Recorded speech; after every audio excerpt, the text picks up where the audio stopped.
भारतीय टीम की नजर जहां से मिलेगी हमें प्लेइंग 11 की सच्ची खबर। नमस्कार, हमारी इस खास पेशकश में आपका स्वागत है। मैं हूं राजीव मिश्रा। आज बात करेंगे बाएं हाथ के उन 3 गेंदबाजों के बारे में जिनकी गेंदबाजी भारतीय टीम और भारतीय बल्लेबाजों पर पिछले 5 सालों से भारी पड़ती चली जा रही है। और इसके पीछे की बड़ी वजह यह रही है कि भारत पिछले 5 सालों में 181 बार लेफ्ट आर्म सीमर्स के खिलाफ आउट हो चुके हैं। और ऐसे में आप अंदाजा लगा सकते हैं कि भारतीय तेज गेंदबाजों को कितनी परेशानी होती है बाएं हाथ के सीम गेंदबाजों के खिलाफ। इन बाएं हाथ के गेंदबाजों पर चर्चा हम इसलिए कर रहे हैं क्योंकि शाहीन शाह अफरीदी ने पाकिस्तान के लिए कमाल किया और अब रविवार को न्यूजीलैंड के खिलाफ जब भारतीय टीम मैदान पर उतरेगी तो सबकी नजरें ट्रेंट बोल्ट पर टिकी होंगी, क्योंकि ट्रेंट बोल्ट वो गेंदबाज है जिन्होंने वर्ल्ड टेस्ट चैंपियनशिप में भारतीय बल्लेबाजों को घुटने टेकने पर मजबूर किया था। और ऐसे में भारत और पाकिस्तान के बीच में जो मुकाबला आज होना है उस पर भारतीय टीम की नजरें टिकी होंगी, क्योंकि अगर न्यूजीलैंड के खिलाफ ट्रेंट बोल्ट न्यूजीलैंड के लिए अगर ट्रेंट बोल्ट अच्छी गेंदबाजी करते हैं तो फिर भारतीय टीम को एक और बड़ी परेशानी का सामना करना पड़ सकता है रविवार को। बाएं हाथ के इन तेज गेंदबाजों की परेशानी पे बातचीत करेंगे। हमारे साथ क्रिकेट एक्सपर्ट्स का बड़ा पैनल होगा।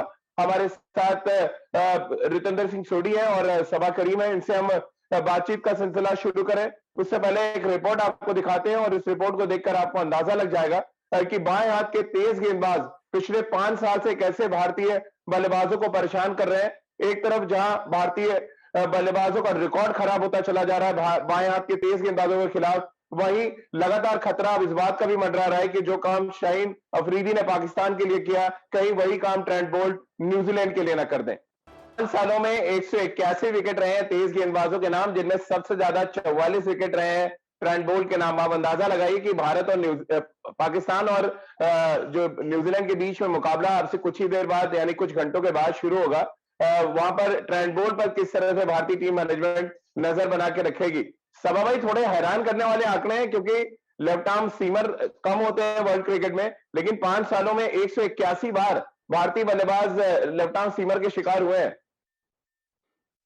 राजीव, इसका बड़ा कारण यह है कि हमारे टीम में खुद कोई ऐसा ज़हीर खान के बाद मुझे लगता नहीं कोई ऐसा top quality left arm seamer मिला है। आशीष नेहरा एक समय में वो गेंदबाजी कर रहे थे भारत के लिए, पर मुझे लगता नहीं है कि टेस्ट मैच में ज़्यादा खेल पाए।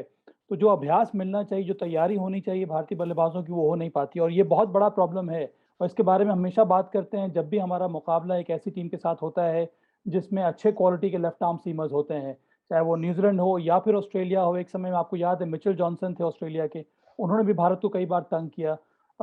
तो इसी वजह से यहाँ पर जो मुकाबला हम लोग को देखने को मिला है पाकिस्तान के विरुद्ध, वहाँ पर शाहीन शाह अफरीदी ने हमें तंग कर दिया। इसका मतलब यही है कि जब भी हम लेफ्ट आर्म सीमर के विरुद्ध खेलते हैं हमारी तैयारी मुकम्मल होती नहीं है।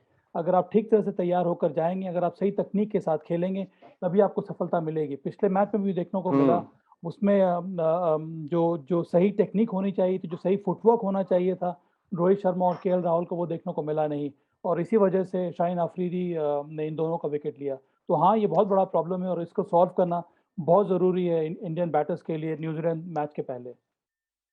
रितेंद्र, क्योंकि मुकाबला पाकिस्तान और न्यूजीलैंड के बीच में है जो 7:30 बजे शुरू होगा, आपको लग रहा है 2 बड़े इंपॉर्टेंट रीजन है जिसकी वजह से भारतीय टीम और मैनेजमेंट इस मुकाबले को देखेगी। पहला ये, एक तो कि पाकिस्तान क्या न्यूजीलैंड को हरा देता है ताकि थोड़ा रास्ता खुले भारतीय टीम के लिए, और दूसरा ये कि ट्रेंट बोल्ट किस तरह की गेंदबाजी करते हैं। शाहीन अफरीदी को हमने परेशान करते देख लिया, अब ट्रेंट बोल्ट किस तरह से इस वाइट बॉल को स्विंग करते हैं, क्या ये एक बड़ा फैक्टर होगा इस मुकाबले में?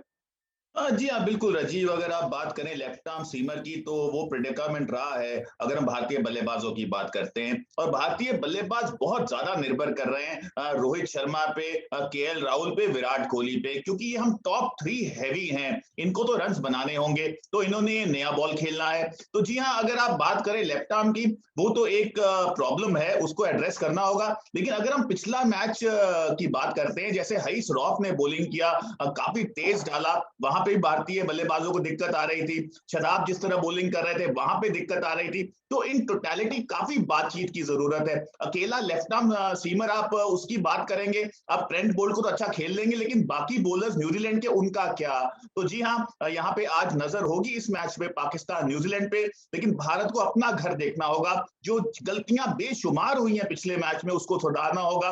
Bowling has to be addressed, batting has to be addressed. और अगर हम बात करते हैं एक फाइटिंग स्पिरिट वो एक अलग तरीके की होनी चाहिए कल के गेम में। सभा भाई, क्योंकि ट्रेंट बोल्ट के आंकड़ों की हम बात कर रहे थे, 44 विकेट लिए हैं उन्होंने सबसे ज्यादा भारतीय टीम के अगेंस्ट। अब आप कैसे देखते हैं ट्रेंट बोल्ट, एक ज्यादा एक्सपीरियंस गेंदबाज, यानी कि ज्यादा खतरा और ज्यादा सावधानी की जरूरत, और ऐसे में आपको लग रहा है, जो हम बार बार बैटिंग ऑर्डर की बात कर रहे हैं, आइडियल ऑप्शन होगा कि आप ईशान किशन से ओपन करा दें, ताकि जो लाइन और लेंथ राइट हैंडर के खिलाफ होती है ट्रेंट बोल्ट को, उसको थोड़ा आप डिस्टर्ब कर सकें।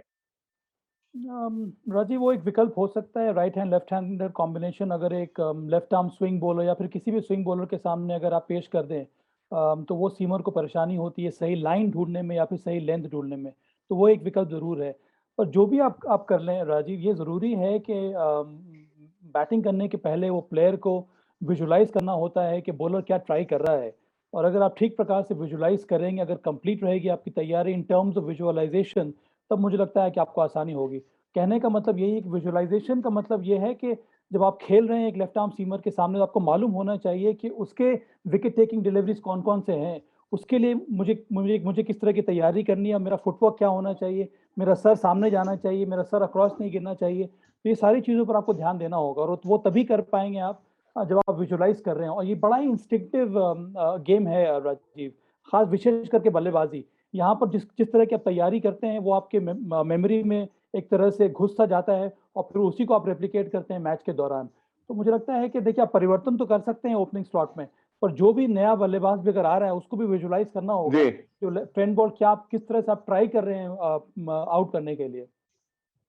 रितेंद्र, जो पाकिस्तान न्यूजीलैंड का मैच है, ट्रेंट बोल्ट पे हम इसलिए बार बार चर्चा कर रहे हैं क्योंकि सबसे ज्यादा विकेट लिए, हमने आपको बता दिया। काउंटर करने के लिए हमने देखा था शहीनशाह अफरीदी के खिलाफ विराट क्रीज से आगे खड़े हुए और थोड़ा फुटवर्क का इस्तेमाल कर रहे थे। क्या ये भी एक इंपॉर्टेंट ऑप्शन होगा, जब आप देखें अगर कंडीशन में बॉल स्विंग कर रहे हैं तो आप थोड़ा आगे खड़े हो? जी हाँ नजीब, ये एक एस्पेक्ट हो सकता है, लेकिन अभी साहबा ने बहुत अच्छी बातें कही कोचिंग एस्पेक्ट की, कैसे विजुलाइज करते हैं। तो मुझे हमेशा से लगता था कि साहबा को कोचिंग में तैयारी या ट्राई करना चाहिए, उन्होंने नहीं किया है, हो सकता है फ्यूचर में करें।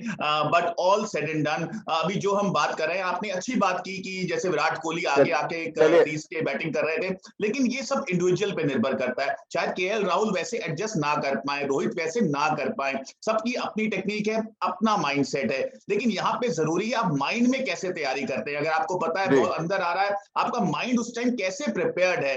लेकिन ऑल सेड एंड डन, नया बॉल होल्ड्स द की, अगर जब भारत बॉलिंग करेगा या भारत जब बैटिंग करेगा न्यूजीलैंड के जी। खिलाफ। चलिए, बहुत बहुत शुक्रिया रितेंद्र आपका, सभा भाई आपका भी बहुत बहुत शुक्रिया हमारे साथ जुड़ने के लिए। तो न्यूजीलैंड और पाकिस्तान के बीच मुकाबला, एक तरफ जहां हिंदुस्तान के तमाम फैंस चाहेंगे कि पाकिस्तान जीते और न्यूजीलैंड हारे, वहीं दूसरी तरफ ये भी देखेंगे कि शहीनशाह अफरीदी के साथ साथ नई गेंद के साथ ट्रेंट बोल्ट किस तरह की गेंदबाजी करते हैं। तो चलिए, हमारी इस खास पेशकश में फिलहाल इतना ही।